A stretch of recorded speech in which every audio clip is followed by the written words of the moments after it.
नमस्कार दोस्तों, स्वागत है आप सभी का। आज हम लोग देखेंगे पर्यावरण या एनवायरनमेंट के कुछ महत्वपूर्ण प्रश्न जो एग्जाम में लगातार पूछे जाते हैं। तो दोस्तों, वीडियो स्टार्ट करने से पहले अगर आपने हमारा चैनल सब्सक्राइब नहीं किया है तो प्लीज सब्सक्राइब कर लीजिएगा। तो चलिए देखते हैं। सामूहिक अथवा व्यक्तिगत रूप से वृक्षारोपण करने से है। और दोस्तों, बात करें दिए गए ऑप्शंस में से जिन्होंने भी बताया, ऑप्शन नंबर डी बहुउपयोगी पौधों के रोपण को प्रोत्साहित किया जाता है सामाजिक वानिकी के अंतर्गत। इस प्रश्न के लिए बिल्कुल सही विकल्प हो जाएगा ऑप्शन नंबर डी। चलिए दोस्तों, अगला प्रश्न देखते हैं। निम्नलिखित में से कौन मीन नहीं है? दोस्तों, यहां पर पूछा गया कौन सी मीन है, और कई बार यह प्रश्न जो है थोड़ा सा घुमाकर माने कौन मीन नहीं है पूछ लिया जाता है।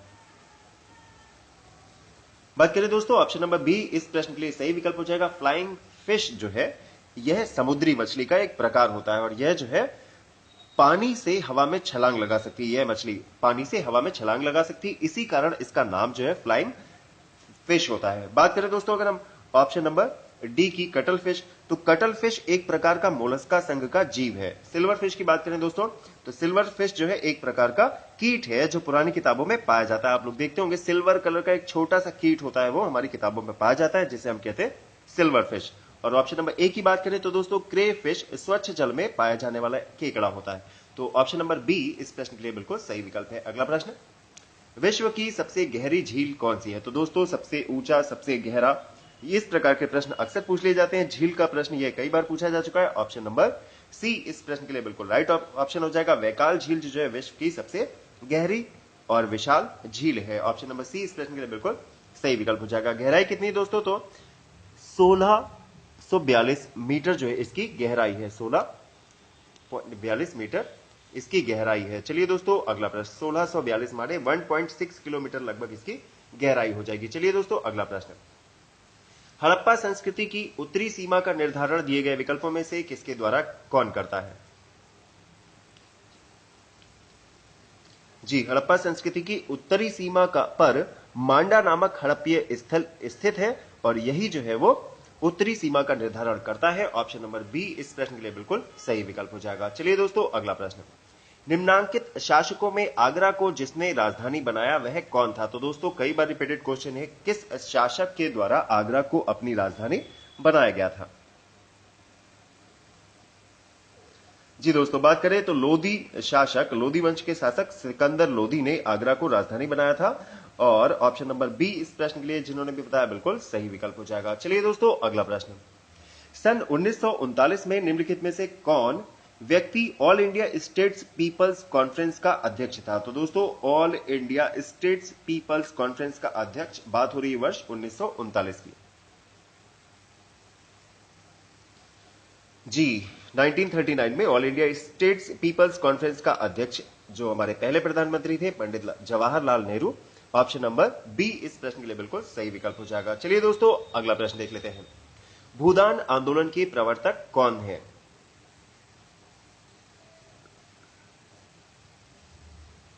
जी दोस्तों, वर्ष 1951 में आचार्य विनोबा भावे ने भूदान आंदोलन का प्रारंभ जो है आंध्र प्रदेश के पोचमपल्ली नामक गांव में किया था। ऑप्शन नंबर डी इस प्रश्न के लिए बिल्कुल राइट ऑप्शन हो जाएगा। विनोबा भावे प्रवर्तक थे भूदान आंदोलन के। चलिए दोस्तों, अगला प्रश्न देख लेते हैं।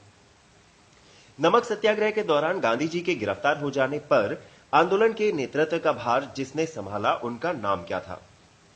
जी, नमक आंदोलन के दौरान गांधी जी की गिरफ्तारी के बाद अगर हम बात करें तो option number D Abbas Tyab ji ने जो है आंदोलन का कार्यभार अपने ऊपर लिया था। ऑप्शन नंबर डी इस प्रश्न के लिए बिल्कुल राइट ऑप्शन हो जाएगा। चलिए दोस्तों, अगला प्रश्न, सन्यासी विद्रोह भड़कने का स्थल कौन सा था?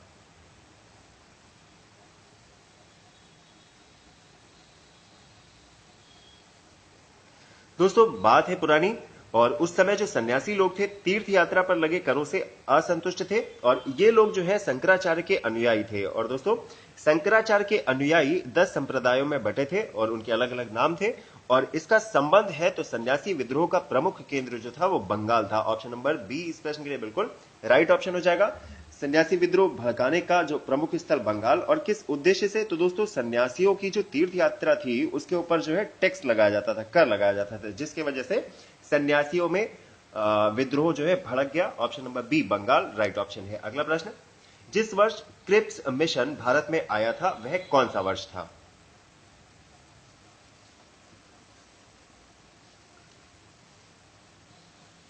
जी, अगर बात करें तो सेकेंड वर्ल्ड वॉर में भारत का समर्थन प्राप्त करने के लिए स्टेफोर्ड क्रिप्स ने 22 मार्च 1942 को भारत पहुंचकर एक प्रस्ताव प्रस्तुत किया था, जिसे हम क्रिप्स मिशन के नाम से जाते हैं। 22 मार्च 1942 ऑप्शन नंबर सी हो जाएगा इस प्रश्न के लिए बिल्कुल राइट ऑप्शन। उद्देश्य क्या था? तो सेकेंड वर्ल्ड वॉर में भारत का समर्थन प्राप्त करने के उद्देश्य से यह मिशन किया गया था। चलिए दोस्तों, अगला प्रश्न, किस आंदोलन के चलते रविंद्रनाथ ठाकुर ने आमार सोनार बंगला नामक गीत की रचना की थी?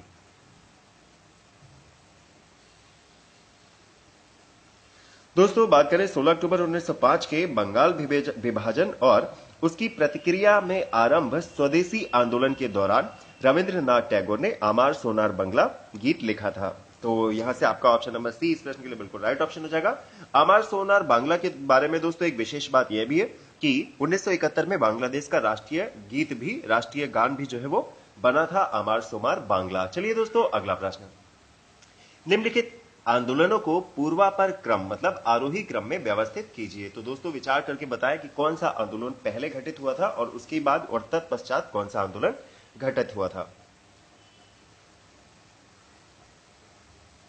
दोस्तों अगर हम बात करें तो दिए गए ऑप्शंस में से हमारा ऑप्शन नंबर सी जिन्होंने भी बताया बिल्कुल राइट ऑप्शन हो जाएगा। 2, 3, 1, 4 जिन्होंने भी बताया ऑप्शन नंबर सी बिल्कुल सही विकल्प हो जाएगा। दोस्तों अगर हम बात करें, क्योंकि देखिए खिलाफत आंदोलन जो है वो किस वर्ष घटित हुआ था? यह हुआ था वर्ष 1919 में। इसके बाद दोस्तों अगर हम बात करें तो आ जाएगा हमारा असहयोग आंदोलन, जो किस वर्ष में घटित हुआ था? यह हुआ था 1920 में। इसके बाद अगर हम बात करें सविनय अवज्ञा आंदोलन की, तो वर्ष 1930 की घटना है यह। और भारत छोड़ो आंदोलन जो सबसे आखिर की घटना है, कब की है? 1942 की। तो 1919 सबसे पहले खिलाफत आंदोलन, उसके बाद असहयोग आंदोलन, बाद में सविनय अवज्ञा आंदोलन और सबसे लास्ट 1942 भारत छोड़ो आंदोलन। इस प्रश्न के लिए ऑप्शन नंबर सी बिल्कुल सही विकल्प हो जाएगा। अगला प्रश्न, निम्नलिखित में कौन सा सुमेलित नहीं है? तो दोस्तों कुछ अनुच्छेद और उससे संबंधित तथ्य आपके समक्ष है, विचार करके बताएं कि कौन एक सही सुमेलित नहीं है। दोस्तों बात करें अनुच्छेद आर्टिकल नंबर 79 की, तो बिल्कुल ठीक है, संसद के गठन से इसका संबंध है। अनुच्छेद 226 की बात करें दोस्तों, तो उच्च न्यायालय के रिट निकालने की शक्ति से संबंधित है अनुच्छेद 226। तो ऑप्शन नंबर 20 प्रश्न के लिए सही हो जाएगा, क्योंकि यह सही से सुमेलित नहीं है। इसके अलावा अनुच्छेद 153 राज्यों के राज्यपाल और 124 सर्वोच्च न्यायालय से संबंधित है। ऑप्शन नंबर बी इस प्रश्न के लिए बिल्कुल सही विकल्प हो जाएगा। अगला प्रश्न, भारत में जिससे मुद्रास्फीति नापी जाती है, इन्फ्लेशन को मापा जाता है, वह कौन है?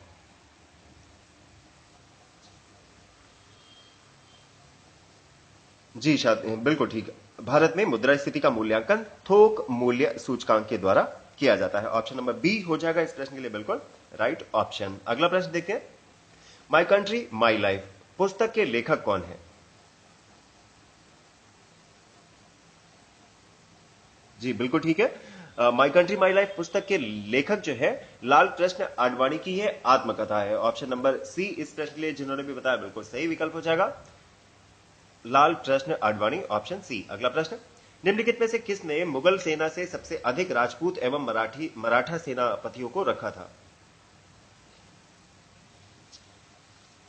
जी दोस्तों अगर हम बात करें इस प्रश्न की, तो औरंगजेब ने मुगल सेना में अन्य बादशाहों से ज्यादा राजपूत और मराठा सेनापतियों को रखा था। ऑप्शन नंबर डी इस प्रश्न के लिए बिल्कुल राइट ऑप्शन हो जाएगा, औरंगजेब। चलिए दोस्तों अगला प्रश्न देख लेते हैं, अशोक के द्वितीय शिलालेख में निम्नलिखित में से किसका उल्लेख नहीं है? तो दोस्तों जल्दी से विचार करके बताएं, अशोक के द्वितीय शिलालेख की बात हो रही है, किसका उल्लेख उसमें नहीं है?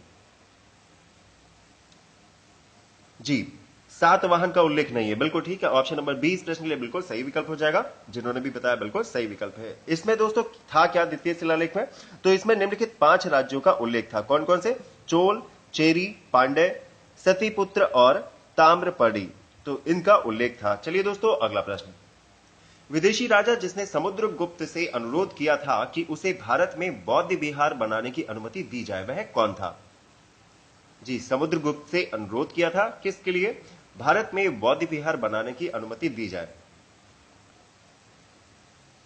जी, लंका नरेश मेघ बर्मन, ऑप्शन नंबर बी इस प्रश्न के लिए बिल्कुल राइट ऑप्शन हो जाएगा। इन्होंने है भारत में बौद्ध विहार बनाने की अनुमति के लिए समुद्रगुप्त से अनुरोध किया था। ऑप्शन नंबर बी हो जाएगा बिल्कुल राइट ऑप्शन। चलिए दोस्तों अगला प्रश्न, दिल्ली का वह प्रथम शासक कौन था जिसके दरबार में गैर इस्लामी प्रथाओं का प्रचलन प्रारंभ किया?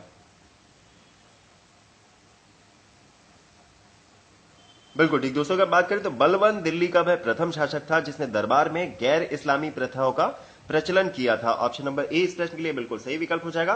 और बात करें दोस्तों तो इस क्षेत्र में उसके आदर्श ईरानी बादशाह थे। कौन आदर्श थे? ईरानी बादशाह को आदर्श मानते हुए उन्होंने दिल्ली में गैर इस्लामी प्रथाओं का प्रचलन प्रारंभ किया था। चलिए दोस्तों अगला प्रश्न, हिंद स्वराज पुस्तक मूलतः जिस भाषा में लिखी गई है वह कौन सी है? जी बिल्कुल ठीक, हिंद स्वराज पुस्तक जो है मूलतः गुजराती भाषा में वर्ष 1909 में लिखी गई थी। ऑप्शन नंबर बी इस प्रश्न के लिए बिल्कुल राइट ऑप्शन हो जाएगा। किस वर्ष में लिखी गई थी? तो दोस्तों वर्ष 1909 में हिंद स्वराज नामक पुस्तक लिखी गई थी। चलिए दोस्तों अगला प्रश्न, और कई बार पूछ लिया जाता है दोस्तों हिंद स्वराज पुस्तक जो है वो किसके द्वारा लिखी गई? तो हमारे राष्ट्रपिता महात्मा गांधी के द्वारा इसकी रचना की गई। चलिए दोस्तों अगला प्रश्न देखते हैं, निम्नलिखित क्रांतिकारियों में कौन गोरखपुर जेल में फांसी पाया था?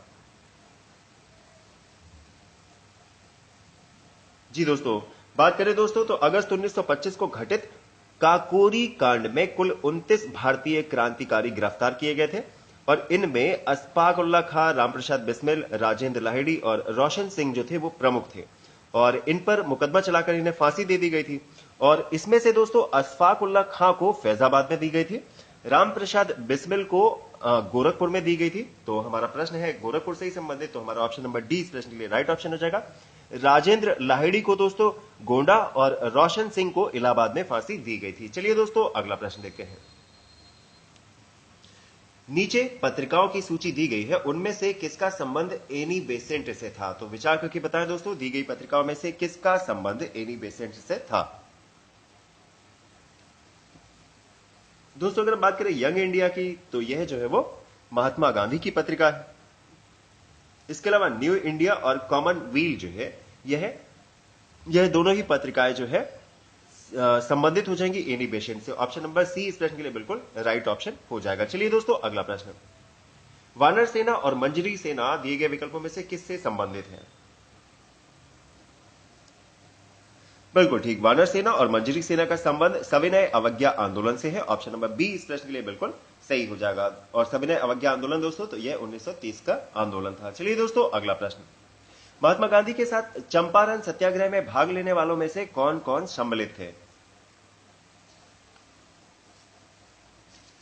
जी दोस्तों अगर हम बात करें तो दिए गए ऑप्शंस में से हमारा ऑप्शन नंबर सी जिन्होंने भी बताया राजेंद्र प्रसाद और अनुग्रह नारायण सिन्हा हो जाएगा इस प्रश्न के लिए बिल्कुल राइट ऑप्शन। चलिए दोस्तों अगला प्रश्न, होम रूल आंदोलन का मुख्य ध्येय क्या था?